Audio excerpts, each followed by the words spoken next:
안녕하세요. 피션베스트 피션입니다. 오늘도 경제가 돌아가는 상황을 제가 객관적인 조사 자료를 가지고 설명을 해드릴 건데요. 근데 우리가 말하는 경제 지표라는 게 뭘까요?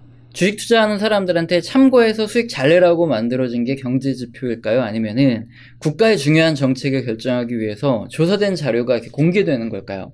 당연히 답은 두 번째죠. 그런데 이 정보를 자기들만 알고 있는 게 아니라 우리 민간에게도 지금 공개를 하고 있죠.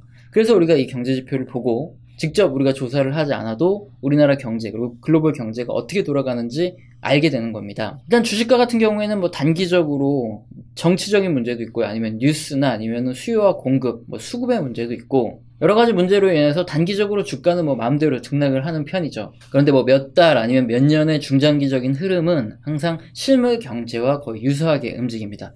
뭐 주식시장이 앞서거니 뒤서거니 하지만 결국에는 실물 경제를 따라간다는 거죠. 그래서 우리가 지금 경제 지표를 보면서 우리나라 경제 그리고 뭐 미국 경제라든가 선진국 경제가 어떻게 흘러갈 것이다 이렇게 예측을 하는 게 바로 주식시장이 앞으로 뭐 올라갈 것이다 떨어질 것이다 이것들을 확인하는 것과 동일하다는 거죠. 첫 번째로 우리는 미국의 경제 지표를 중심으로 살펴봅니다.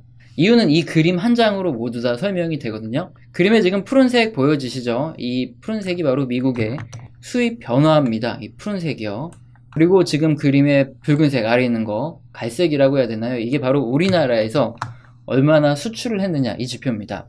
그러니까 미국의 수입 파란색 그리고 갈색의 우리나라 수출 보시면은 한 1994년이죠. 그 이전부터 약 35년 정도고요. 뭐 시간은 더 느려도 상관없습니다. 유사하게 움직여 왔다는 거예요. 뭐 약간 차이는 있지만 중장기적으로 봤을 때 미국이 얼마나 많이 수입을 해주느냐에 따라서 우리나라의 수출이 결정이 된다는 거죠. 이 말은 미국의 경기가 둔화되면서 수입이 줄어드는 구간에는 덩달아서 우리나라 수출도 감소하면서 같이 경기가 둔화되는 거고요. 반대로 미국의 수출이 증가하는 구간에는 우리나라의 경제도 같이 좋아진다. 이걸 알 수 있기 때문에 우리가 가장 먼저 봐야 되는 게 바로 미국의 경제 지표고요. 그걸 보면 우리나라의 경기까지 함께 알 수 있기 때문에 미국에 집중을 하자 이겁니다. 처음 보시는 분 같은 경우에는 이 양반은 왜 이렇게 미국 경제 지표만 보냐 우리나라 경제는 안 보고 이런 의문이 지금 이 그림을 보면 해결이 되셨을 테니까 그럼 바로 미국의 경제부터 함께 보도록 하겠습니다. 미국의 경제는요 먼저 제조업 경기와 개인 소비 경제 이 두 가지로 지금 구분을 해볼 수 있습니다. 그림은 미국의 공급관리자 협회에서 제조업체 그러니까 400개 이상의 제조업체 구매관리자들을 대상으로 설문조사를 해서 작성한 제조업 구매관리자 지수 PMI라는 겁니다. 가장 쉽게 이해하는 방법은 해당 지수가 50을 기준선으로 이렇게 놓고요 50 밑으로 이렇게 꺾여 내려간다. 그러니까 이제 설문조사에서 많은 기업들이 앞으로 점점 안 좋아질 것이다. 이런 기업들이 많은 거고 50으로 딱 내려가면은 좋다고 얘기하는 기업보다 안 좋다고 얘기하는 기업이 더 많은 거예요. 그러니까 지난 2019년에 보시면 미국의 제조업 기업들이 설문조사에서 점점 안 좋아질 거다 이런 응답이 굉장히 많았고 2019년이 하반기에 갔을 때는 앞으로 굉장히 안 좋아질 거다 이런 얘기가 굉장히 많았다는 거죠. 그래서 50을 기준으로요 50의 이상을 제조업의 확장 구간, 경기 확장 구간, 그리고 50 이하를 제조업 경기의 둔화 구간 이렇게 부르는 겁니다. 미국 주식시장은 제조업의 영향을 더 많이 받을까요? 아니면 개인 소비의 영향을 많이 받을까요? 또 질문을 해서 좀 짜증나시는 분도 있으실 거예요. 일단 내용이 좀 딱딱하고 어려울 수 있기 때문에 좀 잠이 슬슬 오실 수도 있을 것 같아서 제가 질문을 드리는 거거든요. 학교 다닐 때 선생님들이 꼭 보면 11일이면 꼭 11번 일어나 이렇게 해서 이런 질문을 생뚱맞게 좀 던지죠. 저 학교 다닐 때는 좀 많이 선생님들이 좀 때리는 편이었는데 꼭 11번은 보면 졸다가 무슨 말인지 몰라서 꼭 맞아요. 그러면 또 11번 뒤에 앉은 놈 이렇게 질문을 하죠. 그럼 보통 거기에 제가 앉아있는 경우가 많은데 저 같은 경우에는 졸진 않았는데 이제 딴 생각을 많이 했죠. 학교 끝나고 스타크래프트 하러 가서 어떤 전략을 써야 될지 뭐 이런 거 연구하다가 11번하고 같이 맞았던 뭐 이런 아픈 기억이 좀 있습니다. 어쨌든 다시 질문으로 돌아가면 딱 생각하기에 소비가 거의 GDP의 70%를 차지하니까 소비 경제가 굉장히 좋을 것 같다 이런 생각을 많이 하는데요. 미국의 주식시장은 이 제조업의 영향을 가장 크게 받습니다. 이유를 설명드리면요. 주식시장은 기업들의 지분이 상장되어서 거래되는 공간이죠. 그리고 주식시장에 상장되어 있는 업체 중에 상당수 업체들이 제조업에 포함되고요. 아니면 연결된 회사라는 거죠. 일단은 뭐 애플과 같은 경우에는 스마트폰을 만들기도 하고 뭐 태블릿을 만들기도 하고 맥북을 뭐 만들기도 하고 이러는 회사죠. 그러니까 제조업과 IT 서비스가 이제 결합된 형태 같은 경우고요. 완전히 100% IT 서비스만 하는 뭐 구글이라든가 페이스북 이런 기업들 같은 경우에도 매출이 늘어나고 이러는 구간에서는 데이터 센터를 짓거나 아니면 반도체, 뭐 서버, 뭐 디램 이런 거 생산하는 이런 기업들이 같이 수혜를 받아서 주가가 상승하는 경우가 있죠. 결국 이렇게 대다수 기업 같은 경우에는 제조업에 포함되거나 아니면 제조업과 연결되어 있기 때문에 주식시장의 제조업 지수가 가장 큰 영향을 미친다 이겁니다. 그래서 그림처럼요, 제조업 지수가 50을 넘어서 이게 확장 국면에 들어오는 이 구간에 주식시장이 굉장히 잘 오르고요. 반대로 이 제조업 지수가 이제 어느 정도 주춤하다가 이렇게 떨어지는 이런 국면, 50 이하로 떨어져 있는 이런 구간에는 대체로 증시, 그러니까 주식시장의 움직임이 좋지가 않습니다. 미국 GDP의 70%가 소비인데 왜 소비가 중요하지 않냐 이렇게 말씀하실 수 있는데, 물론 소비가 중요하지 않다 이게 아니라 주식시장이 과연 개인 소비와 아니면 제조업과 어떤 거에 더 큰 영향을 주냐, 지금 이거를 말하는 거죠. 지금 이게 PC 개인 소비 지출 측정치라는 이 지표인데요, 이게 뭐냐면 상담을 받거나 아니면 음식을 먹거나 아니면 교육을 받거나 이런 것까지 전부 포함한, 제조업까지 전부 포함한 이 개인들의 소비 지출이 어떻게 되냐 이거를 측정하는 종합적인 소비 지출치라는 건데, 이거 같은 경우에 코로나 이전에 여기 와 있었는데 지금 현재 떨어졌다가 급하게 올라오긴 했어요. 그러니까 역시나 뭐 서비스업 부분에 있는 주가들도 오르겠죠, 그 부분을 다 영위하는 기업들. 그러나 또 지금 보시면 전고점 수준을 지금 아직도 올라가지 못하고 있죠. 코로나 이전 수준으로 미국의 개인 소비가 완전히 회복되지 못하고 있다는 겁니다. 그런데 지금 보시면 미국의 주식시장은 이미 사상 최대치에 올라가 있죠. 개인 소비보다는 오히려 미국의 제조업 지수, 그러니까 제조업 지수가 이렇게 상승하는 이런 흐름이 나타났기 때문에 주식시장이 더 많이 올라갔다, 이걸 설명을 드린 겁니다. 어쨌든 주식에 우리가 투자를 해야 되는 시점은 제조업 지수가 이렇게 전달 대비 계속 증가하는 흐름이 이렇게 나타나는 구간입니다. 그리고 ISM 제조업 구매관리자 지수 같은 경우에 여러 지수의 총합인데, 특히나 ISM 제조업 지수 중에서 신규 주문 지수라는 게 있습니다. 제조업 부분에 신규로 들어온 주문이 많냐 적냐, 이렇게 많다고 응답한 기업이 많을수록 이 지표가 올라가는데, 지금 그림처럼 65.1입니다. 일단은 주문이 들어오고 난 다음에 그 다음에 기업들이 생산을 해요. 그러면 생산을 하고 나면 일단 매출로 그 다음에 잡히고 영업이익도 그 다음에 지표에 찍히죠. 신규 주문 지수가 좋아지고 있다 이 말은 앞으로 기업들의 실적도 좋아질 가능성이 높다 이 말이거든요. 그래서 애널리스트 분들 같은 경우에는 이렇게 ISM 미국 제조업 지수 중에서 신규 주문 지수가 우상향하는 흐름을 보여주고, ISM 제조업 구매관리자 지수, 그러니까 구매관리자들에게 설문조사를 한 약간 선행성이 있는 지표가 이렇게 좋게 우상향해서 확장 국면에 진입해 있으면은 앞으로 주식시장이 상승할 확률이 높다, 이런 리포트가 많이 나오고 그런 판단을 많이 내립니다. 역시나 확률도 굉장히 높고요. 그런데 사실 이 ISM 제조업 지수가 전부 다 좋은 건 아닙니다. 하나는 좀 안 좋거든요. 바로 여기 엠플로이먼트에서 고용 지표거든요. 고용이 조금 안 좋아요. ISM 인플로이먼트 인덱스, 그러니까 ISM 고용 지표에서 18개의 이 산업 중에서 8개의 산업에 고용이 증가했다. 그러니까 11월달 한 달 동안 증가했다 이렇게 나오는 거죠. 고용이 증가한 업종을 이렇게 쭉 설명을 하고 있는데, 여기 딱 대표적으로 보이는 게 뭐 전기전자라든가 뭐 아니면은 기계, 뭐 금속이라든가 아니면은 비금속, 그리고 화학 제품 뭐 이런 것들을 우리가 눈에 쉽게 볼 수 있죠. 나머지 10개에서는 오히려 고용이 감소하고 있다 이렇게 보면 됩니다. 어쨌든 ISM 제조업 지수 중에서 그 세부 항목에서 ISM 고용 지표도 좋으면 최상의 시나리오인데, 어쨌든 고용이 지금 떨어지는 약간 불안한 흐름이 나타나고 있기 때문에 지금 코로나 확진으로 좀 더 떨어질 수 있죠. 이게 계속 주식시장의 불안 요인으로 작용을 하게 될 겁니다. 그럼 미국의 고용이 지금 다시 실업자가 늘어나고 있는 이 부분이 왜 주식시장의 악재로 작용하고 불안 요인으로 작용을 할까요? 그림을 보면서 먼저 설명을 드릴게요. 그림은 미국의 신규 실업수당, 그러니까 주간 신규 실업수당 청구 건수 1998년부터 2012년까지 자료입니다. 이때 대표적으로 IT 버블이 터졌고요. 그 다음에 리먼 브라더스 사태가 터졌는데요. 지표를 보시면 미국 신규 실업수당 청구 건수가 2000년대 이렇게 초반까지는 쭉 내려와요. 실업자가 되면 실업수당을 청구하는 거죠. 그러니까 이 실업수당 청구가 내려온다 이 말은 고용이 굉장히 좋아졌다는 거죠. 근데 요 순간을 기점으로 해서 신규 실업수당 청구가 올라갑니다. 뭔가 산업에 문제가 생기고 있다는 거죠. 그래서 신규 실업 청구 건수가 올라가게 되면은 그 다음에 폭락이 올 가능성이 있는 이런 시점이 되는 거고, 2008년 리먼 브라더스 사태를 보면 이 시점을 기점으로 해서 신규 실업수당 청구 건수가 낮아지고 있죠. 이 말은 고용이 좋았다가 갑자기 이 시점 시작으로 신규 실업수당 청구가 급증을 하고 있습니다. 그러면서 역시나 2008년부터 글로벌 주식시장이 폭락이 왔죠. 경제에서 가장 중요한 소비죠. 소비가 돼야지 경제가 살아나는데 이 소비의 근원이 바로 고용에 있다는 겁니다. 일단 일자리를 얻고 거기서 돈을 벌어야 소비가 되는 거죠. 그래서 고용시장에 뭔가 문제가 생겼다. 그러면 순차적으로 소비도 안 좋아지고, 소비가 안 좋으니까 생산도 안 좋아지고, 이게 순차적으로 안 좋아질 가능성이 굉장히 크다는 거죠.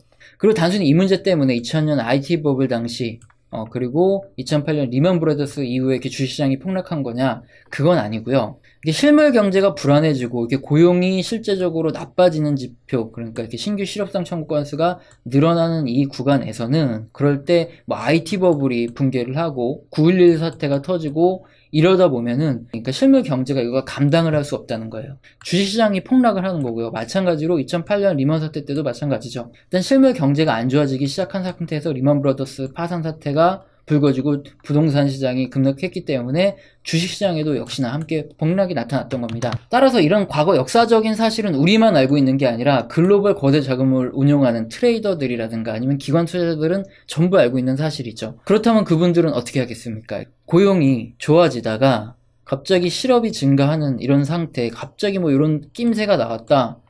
그러면 뭔가 문제가 있네? 하고 일단은 현금을 좀 확보해가지고 리스크 관리를 하겠죠. 이런 분들이 꽤 많을 거란 말이죠. 왜냐면은 고용이 좋아지는 기간에 수익이 어느 정도 났어요. 뭐 바보같이 그냥 가만히 있는 게 아니라 그래 수익 난 거 어느 정도 조금 털어가지고 매도하고 나서 현금 가지고 그 다음 상황 좀 지켜보자. 이런 사람들이 분명히, 왜냐면 역사적으로 이런 일이 반복이 되었기 때문에 있다는 거죠. 이런 사실을 지금 이해하시고 나서 경제 뉴스를 보고 경제 지표를 보면은 바로 앞으로 어떻게 될지 예측까지 가능한데요. 최근 기사를 보면은 양당의 딜이 없으면, 그러니까 민주공화당의 추가 부양책이 없으면은 1200만 명의 사람들이 실업수당을 잃게 될 것이다. 뭐 이런 얘기가 나오고 있는 거죠. 이 그림이 뭐냐면은 팬데믹으로 인해서 12주 정도 실업급여를 더 받는 이 신청자들의 수치인데요. 이게 최근까지 쭉 올라가는 수치가 보여지죠. 이분들은 뭐 어떻게 보면 연속 실업, 그러니까 32주 동안 이상의 연속 실업을 경험하고 있는, 그러니까 팬데믹으로 인해서 완전한 실업자가 된 이런 분들이죠. 이런 분들이 영구 실업이라고 하는데 이분이 늘어가고 있다, 이런 지표가 나오는 거고요. 그리고 이건 12월이죠. 이번 12월의 첫째 주 주간 실업수당 청구 건수인데, 아까 보여드렸지만 주간 실업 청구 건수가 이렇게 쭉 낮아지다가 갑자기 예를 들어서 이렇게 막 올라가기 시작한다면 이거 잘못하면 큰일 나는 지표일 수도 있죠. 또 뭐 약삭빠른 투자자들 같은 경우에는 다음 주에도 지금 팬데믹으로 이게 더 올라갈 확률이 있으니까 좀 매도를 해야 되는 거 아니냐, 이런 글로벌 투자자들이 분명히 있을 거란 말이죠. 그래서 만약에 미국 민주공화당의 추가 합의가 26일까지, 그러니까 12월 26일까지 없다면 이런 문제가 터질 수 있으니까 추가 합의가 더 빨라질 것이다, 26일까지는 나올 것이다, 이런 기대감이 한편으로는 더 커지는 거고요. 또 반대로 만약에 12월 26일까지도 양당 간의 합의가 지연된다면 이 부분에서는 주식시장의 하락이 좀 나올 수도 있겠다. 여기 주간 실업 청구 건수와는 실업자들이 다음 주에도 그렇고 다음 주에도 이렇게 올라갈 가능성이 있기 때문에 만약에 양당 간의 합의가 안 된다, 그러면 주식을 매도하는 사람이 있어서 주식시장에 하락세가 올 수도 있다, 이런 걸 볼 수 있는 거고요. 그냥 그렇게 되면 단기적으로 하락이 좀 나올 테고, 그럼에도 불구하고 내년에 백신부터 어쨌든 양당 간의 합의는 안 좋아지면 안 좋아질수록 나올 확률이 더 높아지고, 그다음에 경기 회복 가능성도 높으니까 그때는 뭐 추가 매수의 타이밍이 될 수도 있고, 트레이딩을 잘하는 분 같은 경우에는 일단 매도했다가 다시 일정 부분을 뭐 잡으시는 이런 분들도 나올 수 있고 그런 거겠죠. 저는 뭐 장기적으로 좋게 보기 때문에 그때는 추가 매수 한번 해봐도 되지 않을까. 만약에 양당 간의 합의가 안 돼서 실업자가 늘어나고 증시가 좀 요동을 치면 뭐 그때 기회를 삼아서 매수하면 좋지 않을까, 그냥 이렇게 보고 있어요. 근데 이것도 뭐 틀릴 수도 있죠. 늘상 말씀드리지만 틀리면 뭐 그냥 한강 가는 거고요. 또 맞으면 좋은 거고 뭐 그런 겁니다. 한강에서 혹시 보게 되면 소주 뭐 같이 한잔하고 뛰어내릴까 말까 하다가 집에 오는, 안 만나는 게 좋겠죠. 잘 가는 게 좋을 것 같고요. 그래서 오늘 뉴스인데 추가 경기 부양이 최종 합의가 현재 좀 안개 속이다, 뭐 이런 뉴스가 좀 나오고 있어서 잘못하면 이게 증시가 좀 조정을 받을 수 있지 않을까, 뭐 이런 생각도 있고, 제가 지금 이런 설명을 쭉 드린 이유가 바로 이 지금 장세가 패닉 바잉 장세, 막 영끌 비투 패닉 바잉 이런 장세다, 이런 얘기가 나오고 있다, 이겁니다. 패닉 바잉과 같은 경우에는 앞으로 주식시장이 중장기적으로 우상향할 것 같다, 그러니까 그냥 지금이 뭐 비싸건 싸건 상관없다, 그냥 막 비투하고 그냥 막 사고 그러는 거죠, 현금으로. 근데 이 말을 돌려서 보면 중장기 우상향한다는 말은 주식시장이 항상 막 조정이 굉장히 많이 찾아오거든요. 눌렸다가 그 다음에 다시 오르고 눌렸다 다시 오고 하면서, 그러니까 쭉 가는 경우보다는 중간에 한 번씩 눌리면서 사람을 좀 미치게 해놓고 가는 경우가 훨씬 많아요. 그 기간이 굉장히 기다리기 힘들거든요. 그런 기간에 매수를 하는 게 훨씬 더 좋다는 거죠. 이렇게 눌림목이라고 하는데 그 눌림목 기간에 매수를 해서 중장기로 가는 게 수익 볼 확률이 더 높다 이겁니다. 그러니까 만약에 정말 미친 듯이 지금 내가 안 사면 안 될 것 같고 그러면 소액씩 좀 분할 매수를 하면서 가격이 어떻게 되는지 좀 보는 거죠. 그러다가 내가 매수한 가격보다 좀 많이 떨어졌다. 그러면 그때 뭐 눌림목이죠. 그때 왕창 사든 뭐 이런 전략, 아니면 뭐 오히려 장기로 본다면 좀 기다렸다가 그 갭을 조금씩 먹으면서 어쨌든 눌림목에 사는 이런 전략이 어떻게 보면 더 유리할 수 있다 이겁니다. 그럼 미국 종목의 흐름에서 한번 경제가 어떻게 돌아가는지 보면 도어대시라는 이 기업이 뉴욕 증시에 상장한 첫날에 주가가 공모가 대비 86% 올랐다. 이런 뉴스가 있죠. 자, 도어대시라는 기업이 뭐냐 하면은 말 그대로 미국에서 배달을 하는 업체입니다. 코로나로 인해서 매출이 증가한다고 하고 이미 51%의 시장 점유율을 갖고 있었다고 하죠. 그러면서 뭐 손정희 형이 굉장히 큰 돈을 벌었다 이런 얘기가 있는데 어쨌든 지금 코로나로 이렇게 지변이 계속 변하고 있는 거죠. 1년 이상 지속되다 보니까 사람들이 뭐 앞으로도 뭐 내년 한 뭐 중순쯤은 넘어야 백신이 전부 풀릴 거다. 그 다음에는 뭐 사람들이 그 이후에, 그러니까 내년 이후에나 좀 돌아다닐 거다. 이런 얘기가 있다 보니까 도어데이시의 실적은 내년에도 좋아지지 않겠느냐. 그런 얘기가 굉장히 많이 있고요. 마찬가지로 요새 또 배달을 하는 기업, 특히나 우리나라 배민가 같은 경우 이런 배달 로봇을 지금 특정 아파트 단지에는 지금 뭐 누비고 있다고 하는데 결국에는 이게 활성화가 될 거 아니냐. 그러면은 이런 배달 업체들의 주가가 뭐 중장기적으로 잘 가지 않을까. 뭐 이렇게 생각을 하는 거겠죠. 그러다 보니까 도어대시가 이렇게 공모 첫날에 거의 86% 급등을 하면서 굉장히 좋은 성과를 기록을 했는데 근데 또 주가라는 게 또 미래를 보고 가는 거기 때문에 또 코로나가 끝나면 배달이 조금 줄어들 수도 있겠죠. 그러면 지금 공모가가 어떻게 보면 좀 최고 가격일 수도 있는 거죠. 2012년에 딜리버리 히어로라는 기업이 요기요라는 브랜드로 우리나라 이제 배달을 시작을 했어요. 저는 그때 요기요가 딜리버리 히어로라는 이 외국 기업이 그 만든 회사라는 거는 몰랐어요. 그리고 2015년 4월에 배달통을 인수를 했고, 그리고 2019년 12월에 배달의 민족을 뭐 거의 한 4조 가까이 되나요? 그 자금을 통해서 인수한다고 보도가 나왔었죠. 2019년 12월쯤이었겠죠. 예. 그때쯤이었던 걸로 기억하는데 그렇게 하고 나서 물론 최근에 공정위에서 배민은까지 인수하면 얘들이 뭐 거의 90% 이상의 독점이 되기 때문에 만약에 배민을 인수할 거면 요기요를 팔아라 뭐 이렇게 해서 이슈가 됐습니다. 근데 우리가 그게 중요한 게 아니라 좀 아깝죠.